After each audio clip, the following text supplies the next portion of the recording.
bien le bonjour, j'espère que tu vas bien. Bienvenue dans ce 5e épisode de l'Odyssée, des vidéos dans lesquelles je te raconte mon parcours de diététicien nutritionniste et d'entrepreneur dans le domaine de la nutrition. Contrairement à ce que tu penses, et ce que j'entends très souvent en consultation depuis des années où je suis nutritionniste, le manque de temps n'est pas spécialement un frein pour que tu manges plus équilibré. Alors oui, j'imagine que ça te bouscule peut-être un petit peu dans tes a priori sur ce qu'est manger équilibré, mais aujourd'hui je vais te montrer comment j'ai permis à quelqu'un qui ne cuisine pas du tout, 0 secondes par jour, de perdre 14 kilos en 3 mois, et je vais aussi te donner un petit exercice tout simple que j'ai fait avec cette personne, que tu pourras appliquer dès la fin de cette vidéo pour te faire gagner du temps et manger équilibré beaucoup plus facilement. Et on commence tout de suite. Alors premièrement, on va commencer par un constat que je dresse depuis des années en consultation, qui est le suivant. La plupart des personnes qui viennent me voir et qui veulent changer leur façon de s'alimenter veulent modifier les repas sur lesquels ils n'ont pas le contrôle, veulent modifier les repas qui sont souvent pris le week-end ou quand ils font la fête. Souvent, ils arrivent en consultation et ils me disent « Voilà, le problème de mon alimentation, c'est que le samedi soir, je fais des soirées avec les copains et le dimanche midi, on va manger chez Tati Janine qui nous fait 3 fois de la tarte. » Eh bien, sache que je pense qu'il faut voir les choses d'une manière complètement différente de celle-ci et voir les choses d'une manière complètement opposée. Pourquoi ça ? Si tu manges 4 repas par jour, chose que je recommande très régulièrement avec un petit déjeuner, un déjeuner, une collation et un dîner, équilibré bien évidemment, tu vas avoir 4 x 7, 28 repas dans ta semaine. Donc t'occuper de ce dimanche midi et de ce samedi soir, ça va uniquement se concentrer sur 2 repas parmi tous ces repas. Donc il reste 26 occasions de bien faire les choses à côté. Et puis, vouloir modifier ces repas du week-end, souvent un peu déséquilibrés certes, c'est aussi toucher à des repas où tu ne contrôles pas le menu très régulièrement, et des repas qui sont souvent liés à du bonheur, du partage, du lâcher-prise, ce que j'appelle un peu le sel de la vie. Donc finalement, t'attaquer à ces 2 repas-là, ça risque de créer chez toi beaucoup de stress, et diminuer un petit peu le bonheur que tu vas prendre au quotidien. Donc avant de t'intéresser à ces 2 repas-là, il faut vraiment que tu te dises que l'important pour manger sainement, c'est d'équilibrer ton quotidien, c'est d'équilibrer tes petits déjeuners, c'est d'équilibrer tes collations, c'est d'équilibrer les repas que tu vas prendre le midi, qui sont des repas assez rengaines, qui sont pris entre 2 grosses périodes de travail, où le but n'est pas forcément de prendre un plaisir énormissime. C'est à ça qu'il faut que tu touches en priorité, avant de réfléchir à aller modifier les repas du week-end, où tu souffles un petit peu. Et pour illustrer ça, laisse-moi te raconter l'histoire d'Antoine, qui est un patient qui est venu me voir au cabinet il y a de ça quelques semaines, quelques mois maintenant, et qui pesait plus de 130 kilos. Antoine, c'est quelqu'un qui travaille énormément, il est chef de plusieurs entreprises,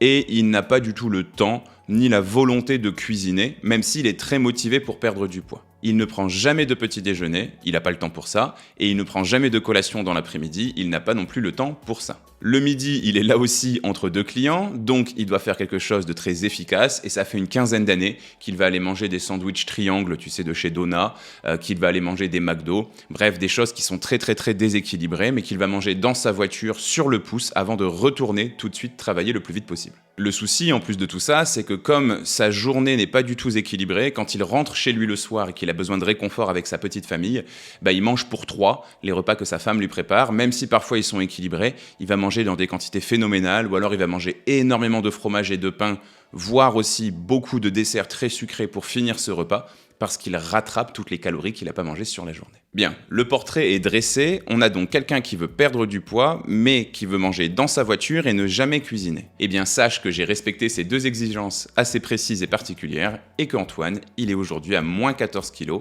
en à peine 3 mois. Alors comment j'ai fait ? Eh bien, premièrement, j'ai affiné un petit peu le style de consultation que je lui ai proposé. Plutôt d'être dans un échange, dans des conseils assez abstraits, dans une discussion qui n'est pas du tout concrète, je lui ai simulé une situation du quotidien. Ça, c'est quelque chose que je fais de plus en plus, ça rend mes consultations beaucoup plus intéressantes pour mon patient, mais aussi pour moi, puisqu'on va vraiment avoir des espèces d'exercices, des espèces de mise en situation avec des packagings alimentaires, etc., etc. Et là, concrètement, l'exercice que j'ai fait faire à Antoine était le suivant. Premièrement, je lui ai fait lister sur un morceau de papier une dizaine de sources de protéines qu'il aime et qu'il pourrait manger froides presque tous les jours. Alors il m'a cité des choses assez classiques, bien évidemment, du thon, du maquereau, des sardines, des œufs durs, du jambon, de la viande des grisons ou encore du houmous par exemple. Ensuite, sur une deuxième colonne, je lui ai fait lister une dizaine de légumes qu'il apprécie et qu'il pourrait, encore une fois, manger froid au quotidien. Et là, on s'est retrouvé avec des choses comme des betteraves, des bâtonnets de concombre, des baby-carottes, des tomates cerises ou encore des champignons de Paris et des salades d'endives. Ensuite, je lui ai fait faire le même exercice au sein d'une troisième colonne avec des féculents froids cette fois, et on a eu ici du riz froid, des pâtes complètes froides, du maïs, de la semoule qu'on pourrait manger froide comme dans un taboulé par exemple, ou encore des pois chiches en bocal. Et ensuite, tout simplement, il a pris son crayon et il a fait des connexions entre ces trois colonnes pour pouvoir rassembler une source de protéines, une source de fibres, donc un légume ici, et un féculent, qu'il apprécierait manger ensemble ou au moins au sein d'un même repas. Et ça nous a donné un peu plus de 10 exemples de repas froids, rapides et express que Antoine va pouvoir manger tous les midis pour pouvoir manger équilibré, sans cuisiner une seule seconde, mais tout en s'assurant de l'équilibre de son alimentation. On a ajouté à ça une liste de fruits qu'il apprécie et qu'il peut manger facilement dans sa voiture, c'est-à-dire des fruits qui font pas trop de jus, hors de question de se pointer en réunion avec une tache de jus de pêche par exemple, donc on est vraiment parti sur des choses très très pratiques par rapport à ça, avec des baies, avec des bananes, des choses de ce style, et on a donc obtenu des modèles de déjeuner, donc des modèles de repas du midi, parfaitement équilibrés pour le quotidien. À côté de ça, on a aussi travaillé sur le petit déjeuner, qu'on a transformé en une espèce de collation qui peut facilement manger entre deux rendez-vous, voire même au volant. Et on a fait exactement la même chose avec la collation de l'après-midi. Et de cette manière-là, on a donc équilibré son petit déjeuner, son repas du midi et sa collation. Grâce à ça, il arrive chez lui le soir en ayant nettement moins faim. J'ai aussi transféré des recettes à sa femme puisque c'est elle qui cuisine le repas du soir. Et voilà le résultat. On est donc sur un patient qui n'a pas du tout modifié son quotidien, qui n'a pas du tout modifié les contraintes que son rythme professionnel lui impose au quotidien, et qui d'ailleurs mange plus qu'avant, puisqu'on est passé de 2 repas par jour à 4, avec les 2 collations qu'on a ajoutées, et le résultat, il est donc de 14 kilos de perdu en 3 mois. Pourquoi est-ce que je te raconte cette histoire ? Parce qu'il faut que tu saches que si le temps est un problème dans ton quotidien, la solution, c'est l'organisation. Je pense que je te l'ai répété dans de nombreuses vidéos, mais la priorité pour manger équilibré n'est pas d'être motivé, mais d'être organisé. Pour cela, il y a 3 solutions. La première, c'est de faire des menus équilibrés, des menus à la semaine. Je te rappelle d'ailleurs que si tu en veux, il y en a 365 différents disponibles sur le site lenutriscope.fr. N'hésite pas, tu seras plus jamais à court d'idées. Et en plus, c'est des menus express, économiques, qui suivent le rythme des saisons. Ça, c'est plutôt pas mal, bien évidemment, mais certaines personnes ont une alimentation assez instinctive. Elles ont du mal à savoir la veille ce qu'elles vont vouloir manger le lendemain. Alors prévoir sur une semaine en avance, c'est pas toujours fait pour tout le monde. La deuxième solution, je t'en parle assez souvent, c'est de systématiquement cuisiner une portion ou deux de plus de n'importe lequel de tes repas. Comme ça, tu peux mettre ces portions supplémentaires au frigo ou au congélateur et les ressortir quand tu manques de temps ou d'idées. Et enfin, la troisième solution, c'est de faire ce qu'a fait Antoine, d'avoir comme ça des listes de repas express que tu vas pouvoir ressortir quand tu manques de temps, d'idées ou de motivation.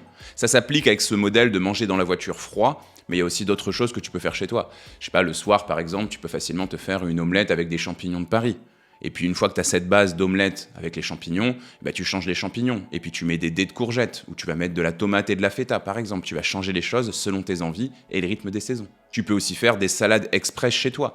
Tu prends quelques tomates cerises, tu prends un petit peu de feta, tu prends un bocal de pois chiches et une boîte de thon, tu mélanges ça tout ça et en quelques secondes, tu as fait une salade parfaitement équilibrée. Tu te sers de ça comme modèle et puis tu changes. C'est plus des tomates cerises, ce sont des carottes râpées. C'est plus une boîte de thon, c'est du maquereau, etc., etc. Et enfin, si tu veux faire des choses un peu plus chaudes, un peu plus réconfortantes, notamment pour l'hiver, tu peux utiliser le format ragoût. C'est-à-dire que tu vas prendre un récipient, une grosse casserole ou un faitout, et tu vas mettre à l'intérieur différents aliments que tu vas laisser mijoter pendant plusieurs minutes. Par exemple, tu mets quelques haricots rouges, un petit peu de bœuf haché et des tomates dans un faitout ou dans une casserole, tu laisses mijoter quelques minutes et tu as facilement un chili con carne.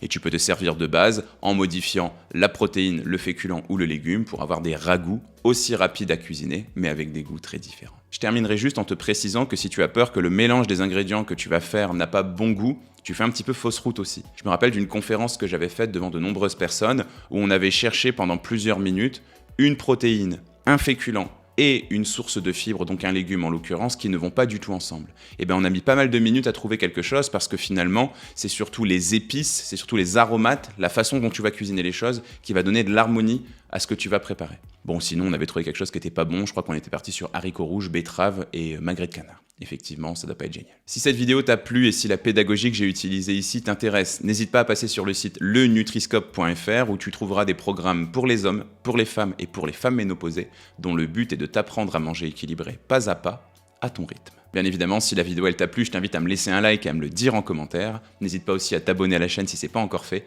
Moi je te retrouve ici 2 fois par semaine et tous les jours sur tous mes autres réseaux sociaux. Salut!